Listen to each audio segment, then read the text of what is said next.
Hello and welcome to ESM Squared, the podcast for experienced social media marketers. I'm Emily, your host and long-term member of the team here at Iconosquare.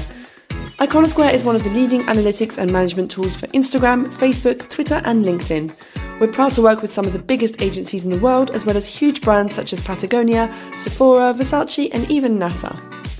If you're new to Iconosquare or just haven't got around to checking out our tools before, you can start with the basics by heading over to audit.iconosquare.com and getting a free audit of your Instagram and Facebook accounts to find out once and for all where you're flying high and where you're falling flat. These audits are extremely helpful when it comes to identifying problem areas and efficiently improving your social media strategy. If you're a regular listener of ESM Squared, you'll know that we have two types of episode: the interviews with social media experts, where professionals share with me and all of you their experiences working with social media, as well as their internal strategies, tips, tricks and more. And we also have tutorial episodes in which I talk all by myself about a particular topic which can often be a burning question for social media marketers like you and help guide you into making strong decisions for your social strategy. This episode is an interview, and I was delighted to interview Joël Gaudeul, in charge of marketing at Hivency. Hivency is a 360-degree solution for influencer marketing and customer reviews. And these guys are based in Paris, so basically Iconosquare's neighbours, if you don't mind the 3-hour train journey. I chatted with Joël about all things influencer marketing from his expert perspective, so you'll definitely have some interesting takeaways at the end of this episode. I'd really appreciate it if you could subscribe to the podcast and leave us a rating once you're done listening. And don't forget, you can trial Iconosquare for free for a whole 2 weeks, and you don't need to share any credit card information to get started. Contact me directly for any questions or feedback via emily@iconosquare.com. Today I'm joined by Joël Gaudeul from Hivency. How are you today, Joël? I'm fine, thank you. And you, Emily?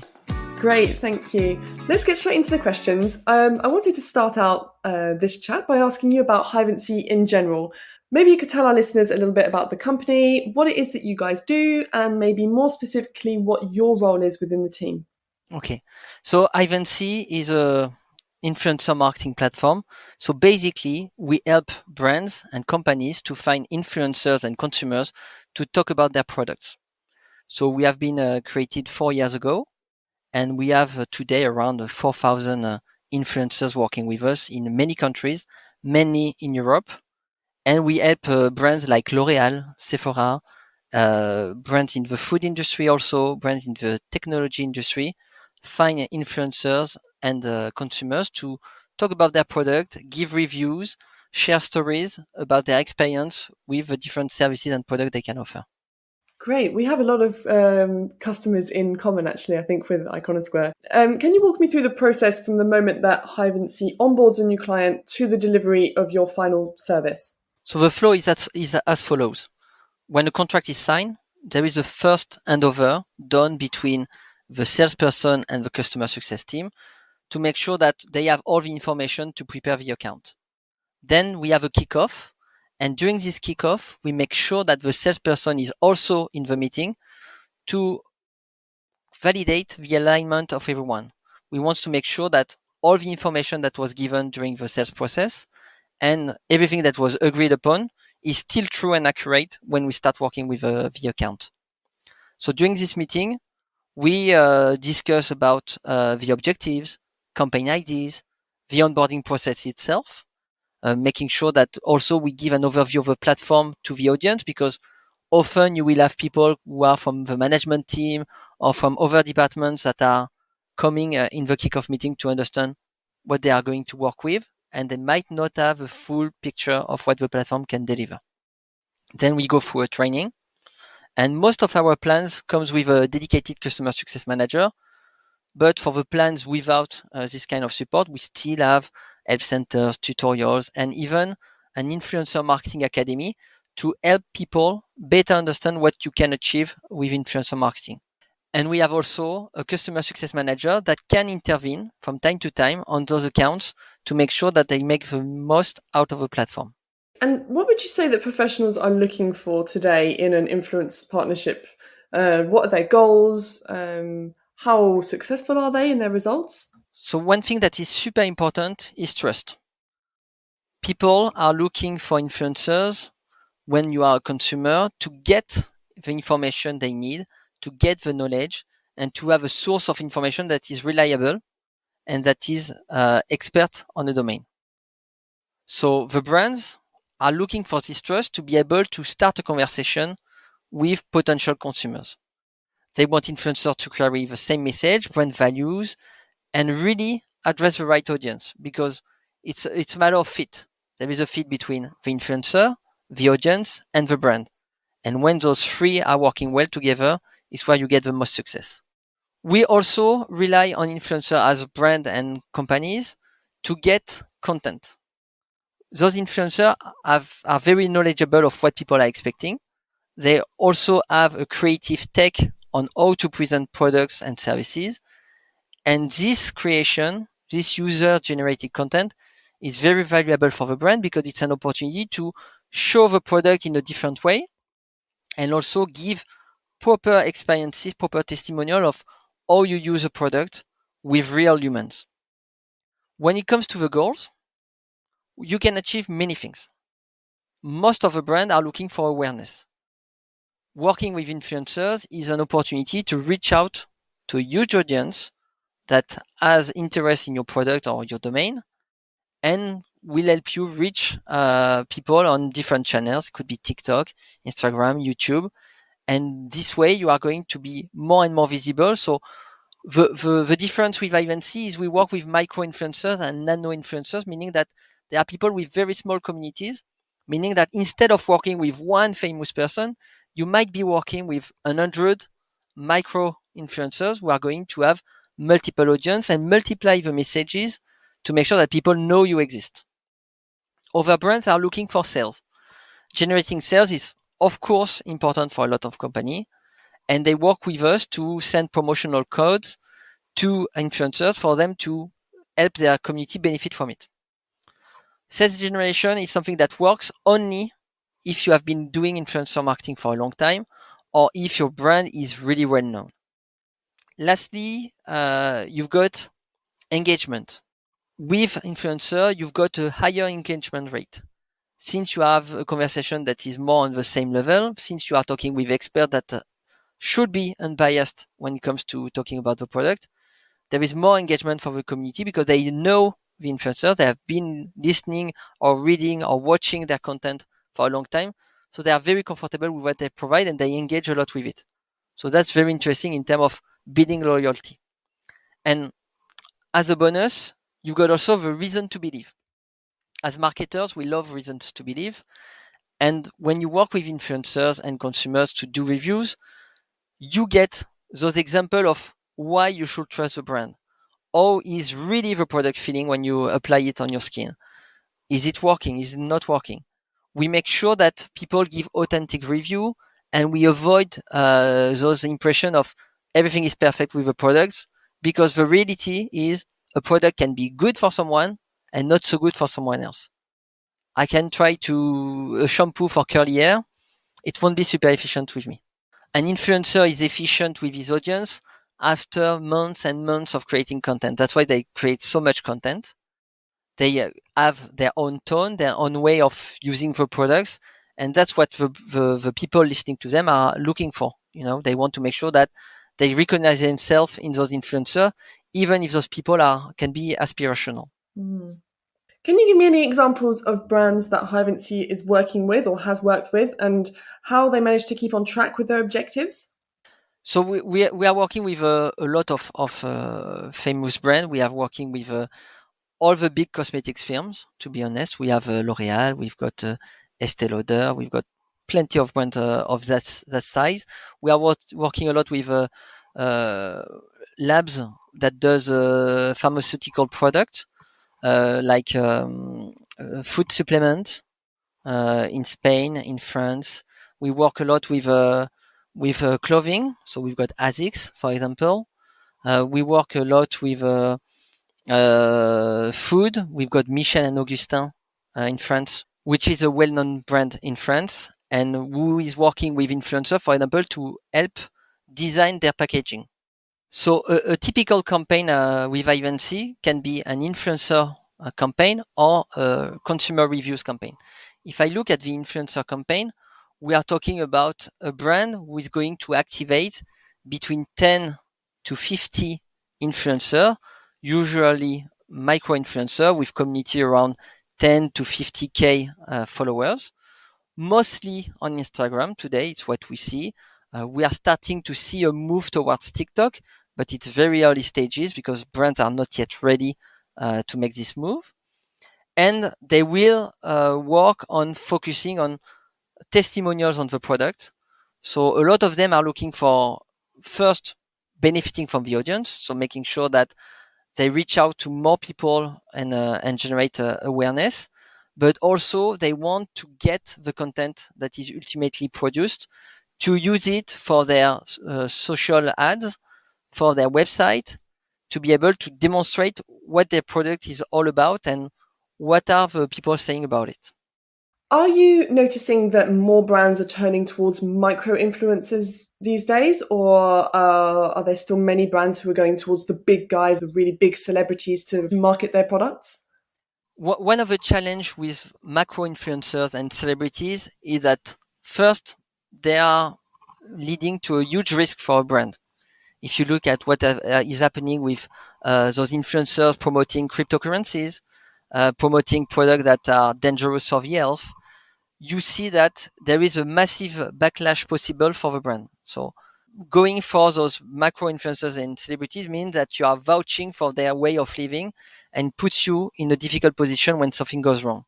Secondly, working with macro influencers becomes more and more complex because they are quite accessible in terms of being able to reach out to them, but they usually work with agencies, meaning that they are very busy. They are hard to get the nice timing for matching your campaigns, for example. The cost of working with those people is very expensive. We are talking about tens of thousands of euros for a publication. And they are doing a lot of collaborations, meaning that you end up being part of a nice Instagram wall full of products. So we call them catalog profiles because they do that for a living. And so they spend a lot of time doing collaboration, which is a side effect of being popular.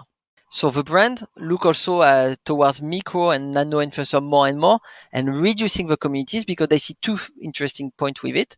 First, engagement rate is way better when it comes to micro and nano influencers. We are talking about 5 to 7 times better in terms of conversion rate for engagement. But also you've got people with very niche audiences, so way more targeted. And we all know that we have a segmentation that is more and more precise every year through social media, through center of interest, and also through influencer marketing.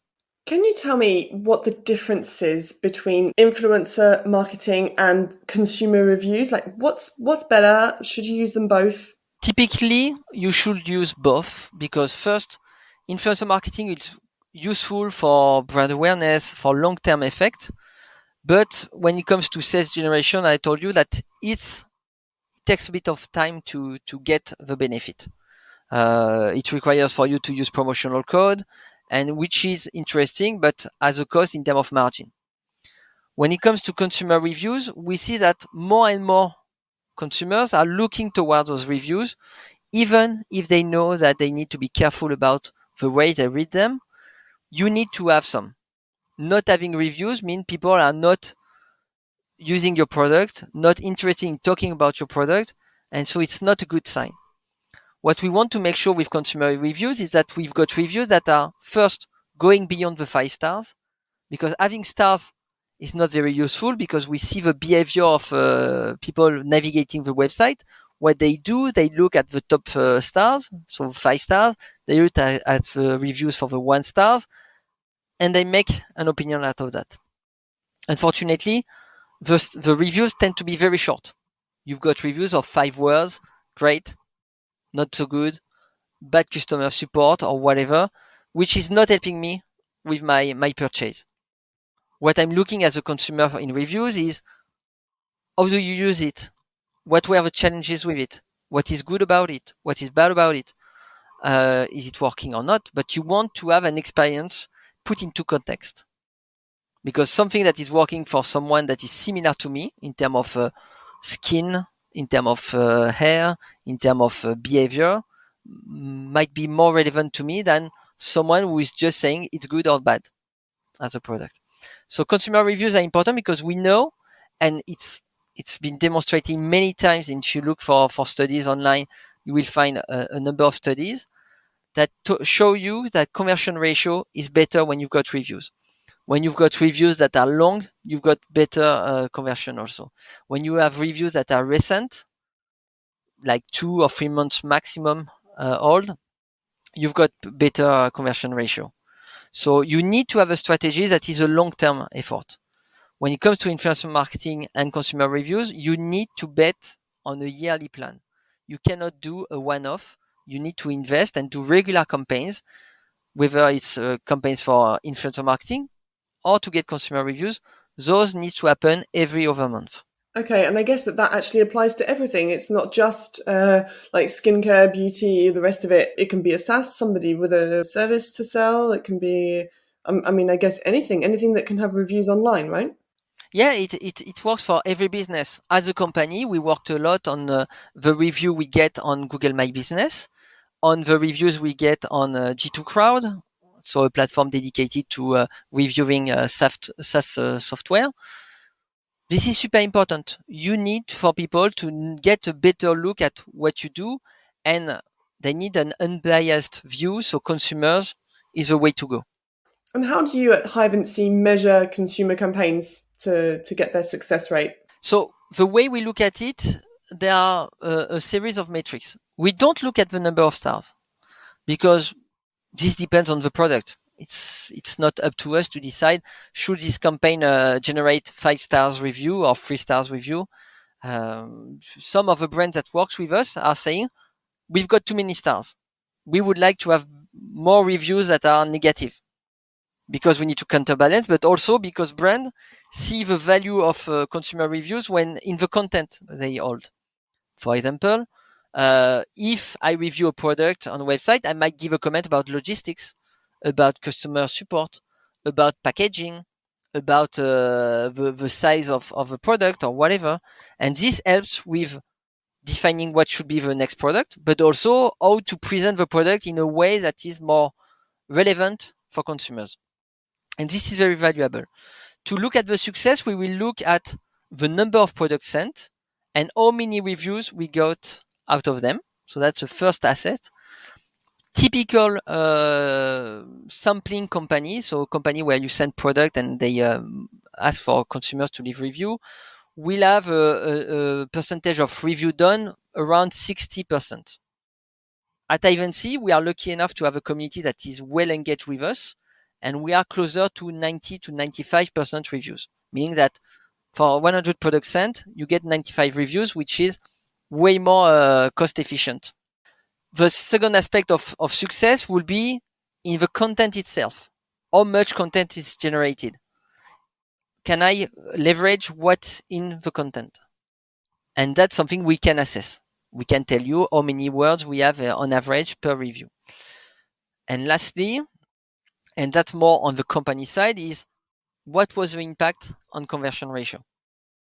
And that's a matter of A/B testing, a matter of following up on the metrics, and that's out of our scope. We would like to have those numbers, and sometimes we got customers coming back to us with those numbers to help us better assess the KPIs you can expect as a business. But this is the ultimate goal, is improving conversion ratio. Joël, is there anything that stands out to you as a memorable moment in your work? Maybe a proud moment, something that you remember? It's funny you ask this question because it's something that happened not so long ago. It's the time when I promoted our community manager to become a lead community. So at Hivency, we created a community team dedicated to all the influencers and consumers on the platform to make sure that they are happy with us, they understand their responsibility towards the brands they work with, but also to help them grow as influencers, create better content, manage the relationship with brands in a better way, in a more professional way. And we have community managers, classic community managers who work with the community. So the day I promoted this person who started with us as community manager, she was one of the first people working in the company. She was an intern. She moved within the organization, is now leading the community, meaning she's managing 6 people and she is working on the strategy on how to acquire new influencer, how to activate them, and how to make sure they stay with us forever. And this is a big pride, because it really reflects the way the company is seeing talent and the way we invest in talent. And is there anything that you could tell me about your position as CRO in the influencer marketing platform that is Hivency that would surprise me? There are two things. Yeah, two surprises for you, because one is never enough. The first one is I'm originally a marketer.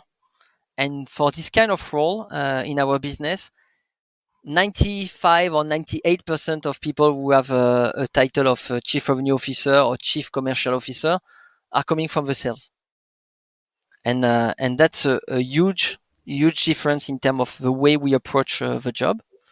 And the second one is I have people asking me all the time when I'm going to leave my company, because I've been changing quite often my companies, and they always look at the clock and say, "Oh, you've been with us for a long time now. Are you going to stay?" Well, I suppose that's something that kind of comes with the industry of working in SaaS, especially. I don't know if it's worldwide, but I know that in Europe I see it a lot, especially we have an office in Berlin, as you know, and I know that Berlin is like a hub for young people working in SaaS, and they never stay in one spot for a very long time. So I guess it's kind of expected that people would move around and continue to move around. But I mean, thank goodness you found somewhere that you feel that you want to stay for a while, I hope.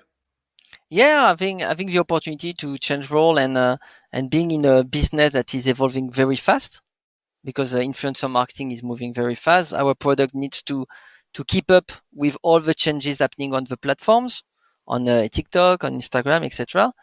It means that the job is renewed every day, and working with a company of people who is growing, and we are currently, I think, hiring 32 people. It's just crazy. You have new people joining in, new talent, new things we are going to explore, and that's super exciting. Yeah, extra brains on the team. It's a recipe for some new ideas and some new strategies. So that's really good. Yeah, we're the same. We have loads of new faces coming in all the time.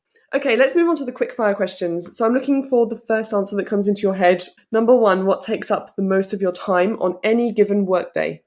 Conversation. I spend 6 or 7 hours a day just talking to people. I think it's very exciting. It's not just meetings where you've got an agenda and you need to make create a process or think about something complex. It's sometimes just how am I going to support people in my team, and my team is quite vast with sales people, marketing people, customer success people. Meaning that I need to change my way of seeing things, and I need to adapt to a lot of context that evolves depending on the job, depending on the client, and that's super exciting. What are your favorite accounts on social media? This can be any platform and they are personal to you. The one that I follow the most is Seth Godin, because he's an expert in marketing. He's a very charismatic person. He's full of wisdom. He's always happy to share what he's working on. He's comfortable with challenging the status quo. And he's a doer. One of his latest posts is about writing, and he says, just write, then improve, then repeat, and then you start to have a blog. And it really shows you all the struggle you might have in a company where you overthink things, where you don't challenge enough what is happening. And I really like following what he's saying. Yeah, definitely love him. I'm in the fan club too. And finally, what advice could you give to social media managers out there? I would say three things. First, consistency. I'm very tough on consistency. I think that being consistent is what helps people find the way and understand what you are all about. Secondly, do constant benchmark. The technology is evolving, the platforms are evolving, people are evolving, the trends of what's working or not is changing every day, and you need to be constantly benchmarking and be able to adapt. And lastly, be ready. If you are consistent and you listen to what's happening on the market, you need also to prepare for what you can't plan for always, like a bad buzz, anticipating the risk, knowing how you are going to react, because that's the toughest. Because when it comes to social media, things are moving very fast. People are expecting direct answers. And sometimes you just need to take the time. And so you need to know that everyone in the organization is okay with the fact that you are going to take the time to reply, to make a decision, to push the communication out. And this requires a lot of anticipation. Yeah, and keeping a cool head as well, I guess. Crisis communication, making sure that you're ready, but also that you're not going to react in the wrong way. It's very important. Yes. Yeah. Well, Joël, thank you very much for your time today. Huge thanks for all of the information that you've given. I'm sure that everybody's going to enjoy listening as much as I've enjoyed it. Yeah, thank you very much. That's all for today's episode. Don't forget you can check out our other tutorials and interviews with experienced social media marketers on Spotify, Apple Podcasts, Google Podcasts, and TuneIn. Please don't hesitate to give this episode a rating, and for all questions and comments or to inquire about being interviewed on ESM Squared, contact me directly via emily@iconosquare.com.